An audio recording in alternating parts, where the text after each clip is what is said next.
देखो, आज हमने जो टॉपिक रीड करना है ना, that is OSI model. OSI model का ना मतलब क्या है, सबसे पहले तो आपको ये पता होना चाहिए। ओएसआई मॉडल की देखो, ओएसआई की फुल फॉर्म है ओपन सिस्टम इंटरकनेक्शन, ये लिखी हुई है। ठीक है, 3.6 टॉपिक है। यहाँ पे लिखा हुआ है ओएसआई मॉडल की फुल फॉर्म क्या होती है, ऑपरेटिंग सिस्टम्स इंटरकनेक्शंस। ठीक है, और ये एक ऐसा मॉडल है जिसको हम एज अ फ्रेमवर्क यूज करते हैं। ठीक है, ये एक फ्रेमवर्क है। अब देखो, ओएसआई मॉडल किस लिए यूज होता है, इसकी ना 7 लेयर्स होती हैं। मैं आपको यहाँ पे दिखा भी देती हूँ इसकी इमेज किस तरह से हम लोग बनाते हैं। स्क्रीन शेयर हो रही है ना? ये देखो, इसकी 7 लेयर्स होती हैं। ये देखें, ये आपको शेप्स नजर आ रही हैं। इसको आप फ्रॉम टॉप टू बॉटम भी पढ़ सकते हो। ठीक है, और बॉटम टू टॉप भी। ठीक है, जब हम इन लेयर्स को रीड करना स्टार्ट करते हैं ना, ये देखें, मैं आपको ना इमेज ओपन करके दिखाती हूँ। ये हमारे पास वो लेयर्स होती हैं जो हमें ये बताती हैं कि डाटा किस तरह से सेंड होगा, किस तरह से हम लोग रिसीव करेंगे। अगर इन 7 लेयर्स को एज अ सेंडर देखें हम, ये देखें, अगर हम इन लेयर्स को एज अ सेंडर देखें ना, तो हमें पता चलता है तो सेंडर किस तरह से फ्रॉम टॉप टू बॉटम पढ़ी जाती है। अगर हम एज अ सेंडर इसको पढ़ना स्टार्ट करें, मतलब सबसे पहले फिर ये होगा कि एप्लीकेशन, फिर प्रेजेंटेशन, यहाँ से सेंडिंग प्रोसीजर सारा स्टार्ट होगा। ठीक है, फ्रॉम टॉप टू बॉटम।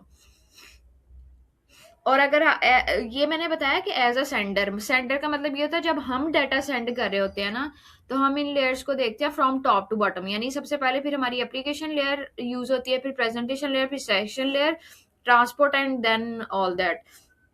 और अगर आपने रिसीविंग एज अ रिसीवर देखना है कि अगर हम लोग डाटा को रिसीव करें, किसी ने हमें डाटा सेंड किया है, कोई मैसेज सेंड किया है, कोई पिक्चर सेंड किया है, या कोई भी डाटा हो सकता है अगर जो हमें सेंड किया गया होता है। ठीक है, तो जब आप एज अ रिसीवर काम कर रहे होते हो ना, मतलब आप डाटा को रिसीव कर रहे होते हो, तब आपकी जो ये लेयर्स है ना, वो किस तरह से यूज होती है, फ्रॉम बॉटम टू टॉप, नीचे से ऊपर वाली साइड पे इन लेयर्स को हम लोग यूज करते हैं। ठीक है, मतलब सबसे पहले फिजिकल लेयर एक्टिव होगी। ठीक, फिजिकल लेयर वाला सारा प्रोसीजर परफॉर्म होगा, फिर डाटा लिंक लेयर। ठीक है, फिर नेटवर्क लेयर, इस तरह से। ठीक, समझ आ रही है? टॉप टू बॉटम देखेंगे तो वो किस तरह होगा, एज अ सेंडर जब हमने डाटा को सेंड करना होगा, तो हम लोग कौन सी एप्लीकेशन किस तरह से इन लेयर्स को यूज करते हैं, फ्रॉम टॉप टू बॉटम। और अगर हम लोगों ने एज अ रिसीवर काम कर रहे हैं, मतलब एज अ रिसीवर हम लोग डाटा को रिसीव कर रहे हैं, तो from bottom to top use होती है। ये जो पहली 3 लेयर्स है ना, अब मैं इनको सीधा सीधा ही बताने लगी हूँ। यानी पहली 3 लेयर जो 7th, 6th और 5th है, यानी एप्लीकेशन लेयर, प्रेजेंटेशन लेयर और सेशन लेयर। अब ये जो लेयर्स है ना, ये हमारे पास ये पहली 3 लेयर्स जो होती हैं, आप इनको पहली 3 भी कह सकते हो, लेकिन अगर हम इन नंबर्स के नंबर वाइज देखें तो ये हमारे पास लास्ट 3 बनती है। But application layer, presentation layer और सेशन लेयर, ये जो 3 लेयर्स होती है ना बेटा, ये हमारे पास लेयर्स वो होती हैं जो सॉफ्टवेयर से रिलेटेड यूज हो रही होती हैं। ठीक है, मतलब जितना भी सॉफ्टवेयर का काम होगा ना, वो इन 3 लेयर्स पे हो रहा होता है। अब जरूरी नहीं, और ये बाकी जो 4 है ना, इसको कंसीडर किया जाता है कि ये हार्डवेयर से रिलेटेड लेयर्स होती है। मतलब जितना काम हार्डवेयर से रिलेटेड हो रहा होगा, वो इन 4 लेयर्स पे होगा। बट इनमें से जरूरी नहीं है, ये कंसीडर की जाती हैं कि ये जो लास्ट 4 है ना, ट्रांसपोर्ट, नेटवर्क, डाटा लिंक और फिजिकल लेयर, ये as a hardware for using, we are using these 4 layers for as for hardware. But इनमें से कुछ लेयर्स ऐसी भी होंगी जो सॉफ्टवेयर के लिए भी काम करती हैं, जैसे नेटवर्क लेयर है। ठीक है, तो लेकिन अगर हम लोगों को ये देखा जाए, जो जो इसके बारे में कहा जाता है, तो हमारी जो फर्स्ट 3 लेयर्स है ना, एप्लीकेशन, प्रेजेंटेशन और सेशन लेयर, ये यूज होती हैं हार्डवेयर के लिए।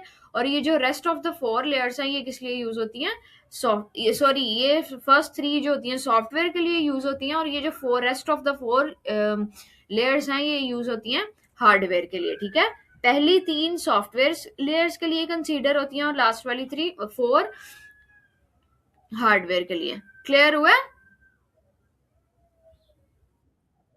फर्स्ट 3 लेयर्स किसके लिए होती हैं, सॉफ्टवेयर के लिए, और rest of the 4 layers hardware के लिए यूज होती हैं।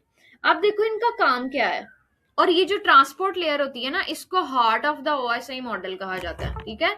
ये इस मॉडल का हार्ट कहा जाता है, किसको? ट्रांसपोर्ट लेयर को। ये एक इंपॉर्टेंट इंफॉर्मेशन है जो आपकी बुक पे तो नहीं लिखी हुई, बट मैं आपको वैसे दे रही हूँ कि ओएसआई मॉडल होता क्या है। अब देखो, हम लोग जब डाटा को सेंड करते हैं ना from one device to another device, तो हम लोग ये देखते हैं कि हमारा जो डाटा है ना वो इंस्टेंटली शेयर हो जाता है। हमें जो चीज नजर आ रही होती है वो कौन सी होती है कि हमारा जो डाटा है वो विद इन सेकेंड सेंड हो गया, ठीक है। लेकिन एक्चुअली उसके बैकएंड पे बहुत लंबा प्रोसीजर होता है जो परफॉर्म होता है, तब जाके डाटा एक एक सिंगल मैसेज भी सेंड होता है। तो स्टार्ट करते हैं बेटे। आज मैं सिर्फ आपको दो लेयर्स पढ़ाऊंगी। अब जो पेपर में आता है ना वो किस तरह से आता है कि ये एज अ लॉन्ग क्वेश्चन भी आ सकता है, एज अ शॉर्ट क्वेश्चन भी। वो शॉर्ट क्वेश्चन में आपसे ये कह सकता है कि आप इन सारी लेयर्स की नेम्स बताएं, ठीक है। तो आपने इन सब लेयर्स के नेम्स याद करने हैं, मस्ट। और वो आपसे ये भी कह सकता है एज अ लॉन्ग क्वेश्चन के describe the four layers of OSI model. First four layers भी कह सकता है एज अ सेंडर और एज अ रिसीवर भी, ठीक है। तो इस तरह से क्वेश्चन आ सकते हैं।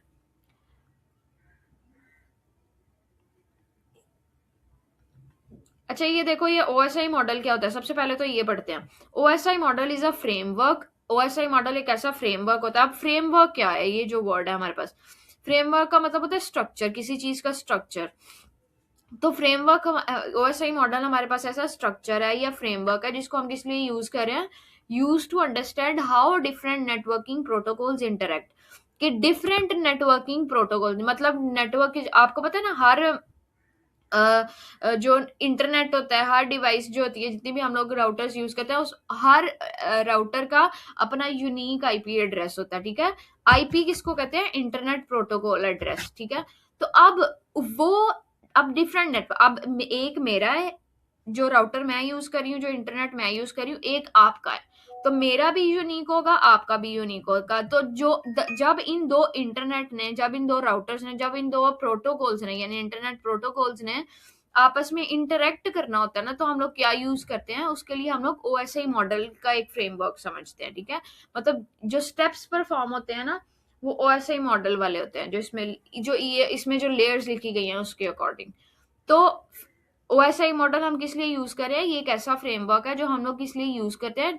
अंडरस्टैंड करने के लिए कि डिफरेंट नेटवर्क्स, डिफरेंट प्रोटोकॉल्स जब आपस में इंटरेक्ट करते हैं ना, तो वो किस तरह से करते हैं। ओएसआई मॉडल की समझ आइए हम किस लिए यूज कर रहे हैं, ठीक है। ये यूज किस लिए होता है, ये हमें, मैं आपको रिपीट कर रही हूँ, ये इस चीज को अंडरस्टैंड करने के लिए यूज होता है कि किस तरह से डिफरेंट इंटरनेट प्रोटोकॉल्स जो है वो इंटरेक्ट करते हैं, ठीक है, आपस में डाटा को कम्युनिकेट करते हैं, ट्रांसमिट करते हैं। It has 7 layers. जो ओएसआई मॉडल होता है ना, उसकी 7 लेयर्स होती हैं, 7 layers, each with a specific function. हर लेयर का अपना स्पेसिफिक फंक्शन होता है। Let's explore these layers with examples and relate them to daily life. कहते हैं हम लोग एक्सप्लोर करते हैं कि ये जो हमारी लेयर्स हैं ये क्या क्या काम करती हैं, इसकी एग्जांपल क्या हो सकती है, और रियल लाइफ से ये किस तरह रिलेटेबल है, ठीक है, हमारी डेली लाइफ से।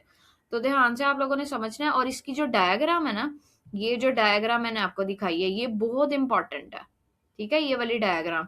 तो आप लोगों ने जब भी इसको लर्न करना है ना, तो मेक श्योर कि आपने इस डायग्राम को जरूर लर्न करना है। और डायग्राम क्या है? ये लेयर्स के जो जितने भी स्टेप्स बने हुए हैं ना, पहली लेयर कौन सी है, इसको आपने ना, इसको मर्ज नहीं कर, मतलब इसको आपने शफल नहीं कर देना कि पहली जो लेयर है उसको तीसरे नंबर पे या थर्ड लेयर को फर्स्ट नंबर पे, इस तरह से नहीं करना। इसका सीक्वेंस का मस्ट आप लोगों ने ख्याल रखना है कि इसका सीक्वेंस नहीं खराब होना चाहिए। अच्छा, सबसे पहली जो लेयर है वो फिजिकल लेयर है।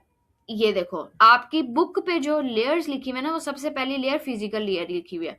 और मैंने आपको बताया था कि जब हम from bottom to top layers read करना स्टार्ट करेंगे तो हम एज अ रिसीवर पढ़ रहे होंगे, जब हम डाटा को रिसीव कर रहे होते हैं। तो आपने जो अपनी लेयर्स को पढ़ना है ना, जो आपकी बुक में लिखा हुआ है, वो एज अ रिसीवर पढ़ रहे हो। जब आप डाटा को रिसीव करोगे तो आप कौन कौन से स्ट्रक्चर होगा डाटा को रिसीव करने का, ठीक है, और कौन कौन से स्टेप्स परफॉर्म होंगे डाटा को रिसीव करने के लिए, ठीक है। तो आपकी बुक पे सबसे पहली लेयर फिजिकल लेयर लिखी हुई है, मतलब ये नीचे से ऊपर जा रहा है। आई थिंक इसमें कुछ के एरोज, शायद कुछ इमेजेस में एरोज भी बने हो। Just 1 second. ये देखें, ये देखो, अगर हम फ्रॉम टॉप टू बॉटम देखेंगे तो ट्रांसमिट डाटा, यानी हम डाटा को ट्रांसफर कर रहे होंगे, ठीक है, एज अ सेंडर वर्क कर रहे होंगे। लेकिन आपके बुक पे जो लिखी हुई है ना, वो फ्रॉम बॉटम टू टॉप है, यानी एज अ रिसीव डाटा, यानी एज अ रिसीवर आप काम कर रहे हो। तो सबसे पहले जो हमने लेयर पढ़नी है दैट इज फिजिकल लेयर। अच्छा, जो फिजिकल लेयर है वो कौन कौन से स्टेप्स परफॉर्म करती है, उसकी फंक्शनैलिटीज क्या है, कौन से फंक्शंस है जो वो परफॉर्म करती है। ये देखो, बिट्स इन अ वायर, यहाँ पे क्या लिखा हुआ है, ये उसने ना टू द पॉइंट आंसर लिखा हुआ है। तो यहाँ पे लिखा हुआ है बिट्स इन अ वायर। अब ये काम क्या करती है, एक वायर के अंदर जो बिट्स को ट्रांसफर करने का काम होता है वो फिजिकल लेयर के होता है। अब हम ये चेक, इसका थोड़ा सा थ्योरेटिकल पोर्शन पढ़ लेते हैं। The physical layer is liable for the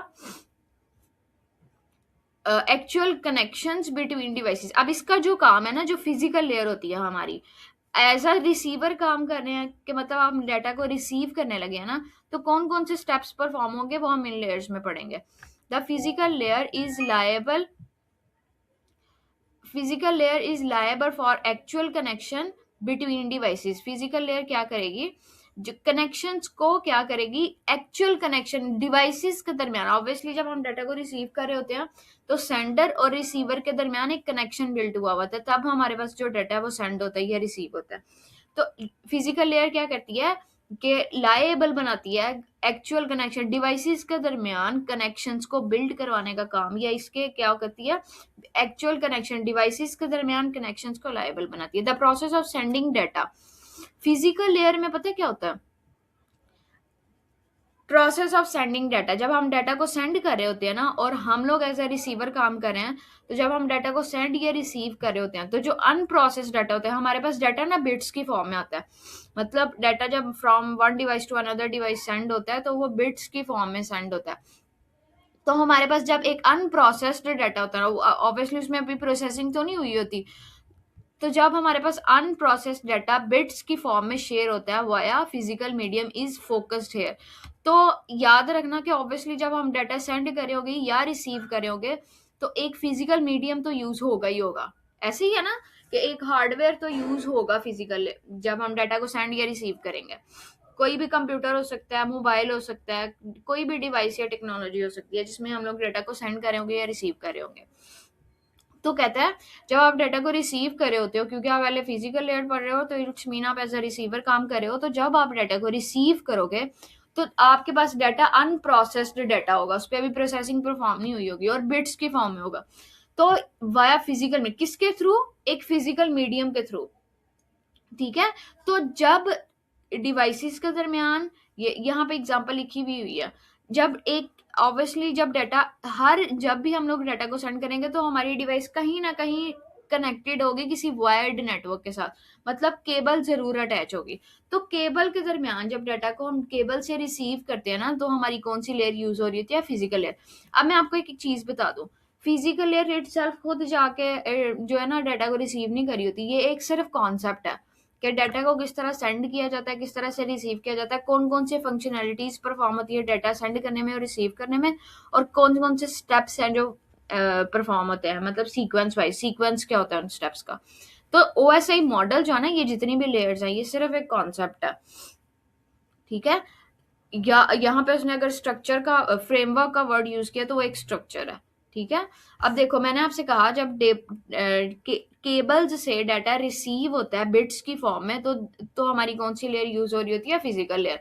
for example, imagine the hardware that connects computer. आप इमेजिन करें कि एक हार्डवेयर है जो आपके कंप्यूटर के साथ कनेक्टेड है। वो कोई भी हार्डवेयर हो सकता है, वो केबल हो सकती है, स्विच हो सकता है जो जिसके थ्रू हमने नेटवर्क जनरेट किया है, हो सकता है स्विच के साथ कनेक्टेड हो हमारी डिवाइस, हमारा कंप्यूटर, या कोई केबल हो सकती है, या कोई राउटर हो सकता है, या कोई हब हो सकता है, या कोई भी कनेक्टर्स हो सकते हैं, ठीक है, या एक्सेस पॉइंट वगैरह। तो जो भी डिवाइस आप जिसके थ्रू डाटा को रिसीव कर रहे हो, वो हमारी कौन सी फंक्शनैलिटी परफॉर्म कर रही होती है, फिजिकल एयर, क्योंकि वो क्या करती है, उस स्विच से, उस हार्डवेयर से, वो हार्डवेयर स्विच है, हब है, राउटर है, केबल है, कुछ भी है, उससे जब डाटा को बिट्स की फॉर्म में अनप्रोसेस्ड डाटा को रिसीव करती है ना, तो यहाँ पे फिजिकल मीडियम यूज होता है और उसके लिए फिजिकल लेयर यूज होती है। नेक्स्ट है हमारे पास data link layer, which is very important layer. यहाँ पे अगर आप नोटिस करो ना, तो यहाँ पे कह रहा है कि फिजिकल एड्रेसिंग, यहाँ पे फिजिकल लेयर्स में वो कह रहा था बिट इन अ वायर, के वायर से डाटा जब बिट्स की फॉर्म में रिसीव किया जाता है तो फिजिकल लेयर यूज होती है। और अब यह है डाटा लिंक लेयर। तो डाटा लिंक लेयर क्या होती है? फिजिकल एड्रेसिंग करती है। अब फिजिकल एड्रेसिंग का क्या मतलब है? जो डाटा लिंक लेयर है ना, देखो डाटा लिंक से ही हमें वर्ड से ही पता चल रहा है कि ये क्या करेगा? लिंक करेगा। अब इसका काम क्या होता है डाटा लिंक लेयर का? फिजिकल लेयर का क्या काम होता है? कि केबल से या आपके हार्डवेयर से डाटा को बिट्स की फॉर्म में क्या करना? अनप्रोसेस डाटा को रिसीव करना। अब जो हमारे पास डाटा लिंक लेयर है ना, उसका क्या काम होता है? उसका काम होता है error detection and correction. Data के अंदर जो आपने रिसीव किया, क्योंकि आप अभी एज अ रिसीवर काम कर रहे हो, इसलिए मैं आपको एज अ रिसीवर की ही एग्जांपल दे रही हूँ। जब हम किसी भी डिवाइस से, किसी भी फिजिकल मीडियम से डाटा को रिसीव करते हैं ना, तो डाटा लिंक, वो फिजिकल लेयर का काम होता है, ठीक है, डाटा को रिसीव। डाटा लिंक लेयर का क्या काम है? डाटा लिंक लेयर उस डाटा के अंदर से एरर को डिटेक्ट करेगी, ठीक है, कि क्या इस डाटा में कोई एरर तो नहीं आ रहा। अगर तो आ रहा है, अगर हमारा डाटा जो हमें रिसीव हुआ है उसमें एरर है, तो क्या करती है? उस एरर को डिटेक्ट करती है और उस एरर को रिमूव करती है या उस एरर को करेक्ट कर देती है। ये जो काम करती है ना, वो डाटा लिंक लेयर होती है। ये जो पॉइंट्स है ना, ये इंपॉर्टेंट है। इसको या तो नोट डाउन कर लो या फिर कहीं पे ना लिख लो, या यहाँ पे ही नोट डाउन कर लो अपने नोट्स के सामने, ठीक है। मैं आपको दोबारा बता रही हूँ एक लाइन जो सबसे इंपॉर्टेंट है। फिजिकल लेयर का क्या काम है? सेंड्स बिट्स थ्रू केबल्स या रिसीव बिट्स थ्रू केबल, ठीक है, सिर्फ इसका इतना काम है। और जो डाटा लिंक लेयर है उसका क्या काम है? First one, error detection and correction, यानी एरर को डिटेक्ट करेगी उस डाटा में से जो आपने रिसीव किया होगा या सेंड कर रहे होंगे, और उस एरर को क्या कर देगी? करेक्ट कर देगी। और इसका जो सेकंड काम है, ये इसका फर्स्ट टास्क है, यानी एरर को डिटेक्ट करना और करेक्ट करना। सेकंड टास्क इसका क्या है? और जो सबसे इंपॉर्टेंट है, डाटा लिंक का क्या काम होता है? डाटा लिंक लेयर का moves data from one device to another, ठीक है, यानी एक डिवाइस से दूसरी डिवाइस तक जब हम डाटा को शेयर कर रहे होते हैं, ट्रांसपोर्ट कर रहे होते हैं, रिसीव कर रहे होते हैं, इसका क्या काम होता है? कि डाटा को एक डिवाइस से दूसरी डिवाइस तक मूव करवाने का काम डाटा लिंक लेयर का होता है, ठीक है। मतलब आप एज ए रिसीवर काम कर रहे हो, तो आप एक डिवाइस से डाटा को रिसीव करोगे, और ये जो काम करेगा ना, ऑब्वियसली डाटा एक डिवाइस से दूसरी डिवाइस पे रिमूव होगा, तो वो क्या काम कर रही होती है? वो डाटा लिंक लेयर उस चीज को कंट्रोल कर रही होती है। दोबारा बता रही हूँ, डाटा लिंक लेयर का क्या काम है? एरर को डिटेक्ट करना और करेक्ट करना। डाटा के अंदर कोई भी एरर आता है तो उसको डिटेक्ट करना और करेक्ट करना। And the second one is कि उस डाटा को move from one device to another, ठीक है। एक डिवाइस से दूसरी डिवाइस तक जब डाटा को मूव करवाना होता है या रिसीव करना होता है, तो ऑब्वियसली एक डिवाइस से दूसरी डिवाइस में डाटा ट्रांसफर होता है, तो उसको कौन कंट्रोल कर रहा होता है? Data link layer. रीड कर लेते हैं। Error detection and correction as well as node to node. Node मैंने बताया था ना किसको रिप्रेजेंट करता है? एक डिवाइस को, ठीक है। जितने भी कंप्यूटर, जितने भी डिवाइसेस आपके एक नेटवर्क के अंदर कनेक्टेड और अटैच्ड और यूज हो रही होती है ना, उसको एक नोड कहते हैं।